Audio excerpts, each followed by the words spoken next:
First 65 సంవత్సరాలు ఉన్నోడిని 2 సార్లు 3 సార్లు ఎమ్మెల్యే అయినోడిని అసలు అలౌ చేయకూడదు పాలిటిక్స్లోకి. వాడు ఏం పని చేయకుండా వాడి కొడుకు, వాడి మనవడు, వాడి ముని మనవడు వీళ్ళే తరతరాలుగా సిట్టింగ్ సీట్ అనమాట. వాళ్ళు చెప్పుకోవడం సిట్టింగ్స్ ఎమ్మెల్యే, బొచ్చుల ఎమ్మెల్యేలు, బొకడాల ఎమ్మెల్యేలు.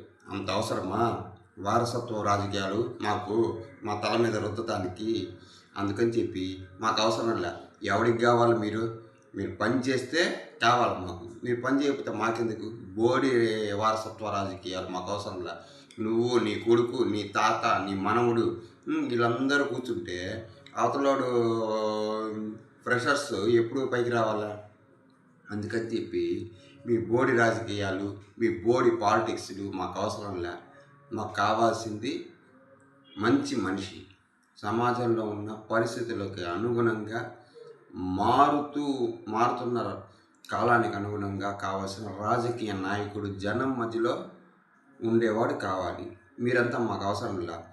5 ఏళ్లకు ఒకసారి వచ్చి ఒక 2,000 3,000 ఇచ్చి ఓటు వేయించుకోవటం, మళ్ళీ తిరిగి మీరు మాకు కనపడకుండా పోతూ ఉంటారు.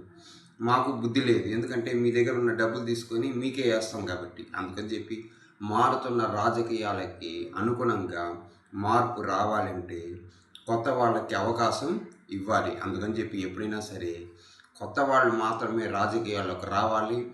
పాత ఉన్న మురికి రాజకీయాలు, వీడి తాత, వీడి ముత్తాత, వీడికి తాత అందరూ వచ్చి 10 సార్లు ఎమ్మెల్యేలు అయి ఉంటాడు. ఒక్కొక్కడు 10 సార్లు నియోజకవర్గంలో.